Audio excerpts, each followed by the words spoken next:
Georg Lukács, Estética. Primera parte. La peculiaridad de lo estético. Tomo primero. Cuestiones preliminares y de principio. Epígrafe. No lo saben, pero lo hacen. Marx. Prólogo.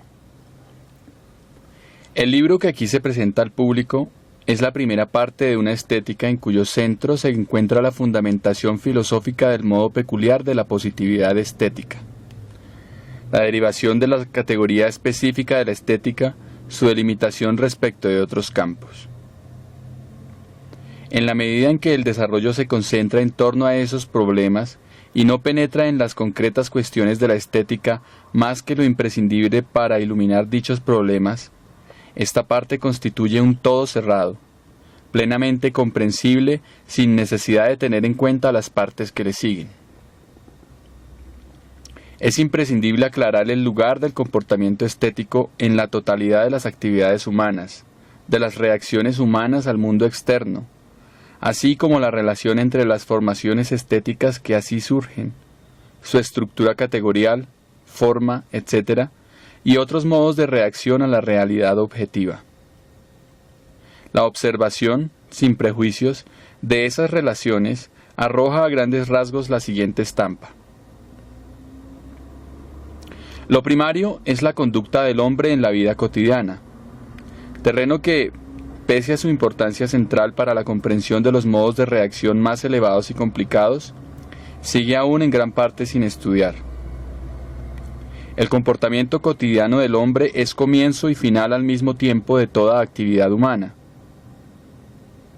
Si nos representamos la cotidianidad como un gran río, puede decirse que de él se desprenden, en formas superiores de recepción y reproducción de la realidad, la ciencia y el arte. Se diferencian, se constituyen de acuerdo con sus finalidades específicas, alcanzan su forma pura en esa especificidad que nace de las necesidades de la vida social, para luego, a consecuencia de sus efectos, de su influencia en la vida de los hombres, desembocar de nuevo en la corriente de la vida cotidiana. Esta se enriquece, pues, constantemente con los supremos resultados del espíritu humano, los asimila a sus cotidianas necesidades prácticas y así da luego, como cuestiones y como exigencias, a nuevas ramificaciones de las formas superiores de objetivación. En ese proceso hay que estudiar detalladamente las complicadas interrelaciones entre la consumación inmanente de las obras en la ciencia y en el arte y las necesidades sociales que son las que despiertan las que ocasionan su origen. Solo a partir de esa dinámica de la génesis, el despliegue, la autonomía y la raíz en la vida de la humanidad, pueden conseguirse las peculiares categorías y estructuras de las reacciones científicas y artísticas del hombre a la realidad. Las consideraciones de esta obra se orientan, naturalmente, al conocimiento de la peculiaridad de lo estético. Pero como los hombres viven en una realidad unitaria y se encuentran en interrelaciones con ella, la esencia de lo estético no puede conceptuarse ni aproximadamente, sino en constante comparación con los demás modos de reacción. La comparación más importante es con la ciencia, pero también es imprescindible descubrir la relación de lo estético con la ética y la religión. Incluso los problemas psicológicos que se plantean en este contexto resultan necesariamente de planteamientos que apuntan a lo específico de la positividad estética. Es obvio que ninguna estética puede contentarse con eso. Aún pudo Kant limitarse a resolver la cuestión metodológica general de la pretensión de validez del juicio estético. Pero, pasando por alto que esa cuestión no es, en opinión nuestra, primaria, sino muy derivativa desde el punto de vista de la construcción de la estética, el hecho es que desde la estética hegeliana, ningún filósofo que se tome en serio la aclaración de la esencia de lo estético puede satisfacerse con un marco tan limitado y un planteamiento tan unilateralmente orientado a la teoría del conocimiento. En el texto se hablará muchas veces de la cuestionabilidad de la estética hegeliana. tanto en su fundamentación cuanto en sus detalles. Pero el universalismo filosófico de esa estética, su modo histórico sistemático de sintetizar, es siempre ejemplar para el planteamiento de cualquier estética.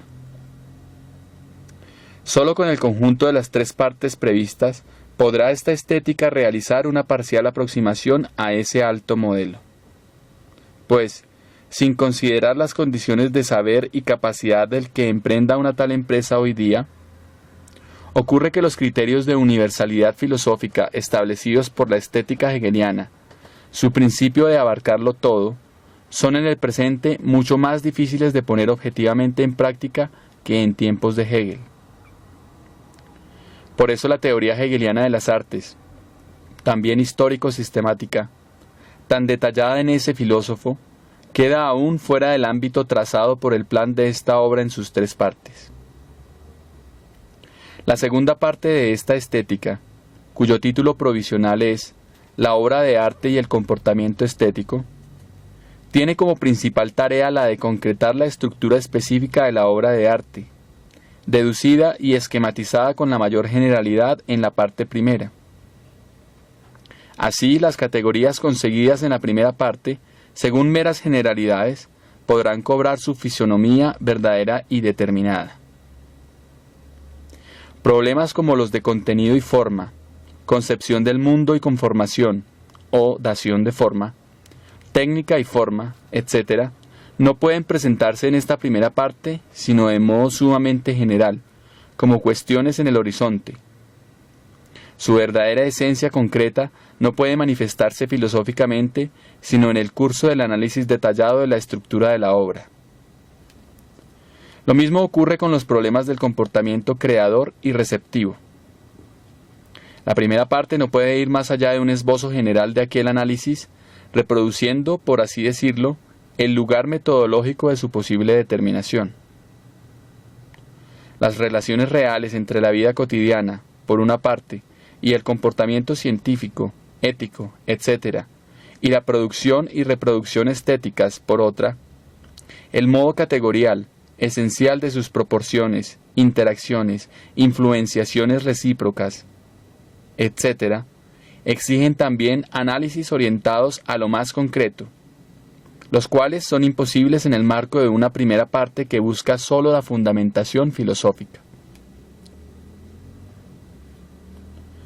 Análoga es la situación por lo que hace a la parte tercera. Su título provisional es El arte como fenómeno histórico-social. Sin duda es inevitable que ya la parte primera, además de contener sueltos excursos históricos, aluda ante todo constantemente a la esencia histórica originaria de cada fenómeno estético. El carácter histórico sistemático del arte ha cobrado, como ya hemos dicho, su primera figura precisa en la estética de Hegel.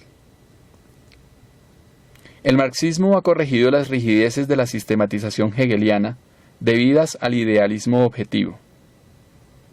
La complicada interacción entre materialismo dialéctico y materialismo histórico es ya en sí misma señal relevante de que el marxismo no pretende deducir fases históricas de desarrollo partiendo del despliegue interno de la idea, sino que por el contrario, tiende a captar el proceso real en sus complicadas determinaciones histórico-sistemáticas. La unidad de determinaciones teoréticas, en este caso estéticas, e históricas, se realiza en última instancia de un modo sumamente contradictorio y, consiguientemente, no puede aclararse ni en el terreno de los principios ni en el de los casos concretos, sino mediante una colaboración ininterrumpida del materialismo dialéctico con el materialismo histórico. Las tendencias vulgarizadoras del marxismo del periodo staliniano se manifiestan también en el hecho de que el materialismo dialéctico y el materialismo histórico se trataron a veces como ciencias separadas unas de otras, hasta el punto de formarse especialistas en cada rama. En las partes primera y segunda de esta obra dominan los puntos de vista del materialismo dialéctico, puesto que se trata de expresar conceptualmente la esencia objetiva del estético. Pero no hay casi ningún problema de esta naturaleza que sea resoluble sin ilustrar, por lo menos alusivamente, sus aspectos históricos, en inseparable unión con la teoría estética. En la parte tercera domina el método del materialismo histórico, porque en ella se encuentran en primer término del interés las determinaciones y peculiaridades históricas de la génesis de las artes, de su desarrollo, de sus crisis, de sus funciones rectoras o serviles, etc. Se trata ante todo de estudiar el problema del desarrollo desigual en la génesis, en el ser estético, en las obras y en el efecto de las artes. Pero esto significa al mismo tiempo una ruptura con toda vulgarización sociológica acerca del origen y la acción de las artes. Ahora bien, un tal análisis histórico-sociológico que no simplifique las cosas inadmisiblemente es imposible si no se utilizan los resultados de las investigaciones dialéctico-materialistas acerca de la construcción categorial, la estructura y la específica naturaleza de cada arte. Resultados que deben utilizarse constantemente para conocer el carácter histórico de las obras. La interacción permanente y viva entre materialismo dialéctico y materialismo histórico se revela, pues, aquí desde otro plano, pero no menos que en las dos primeras partes.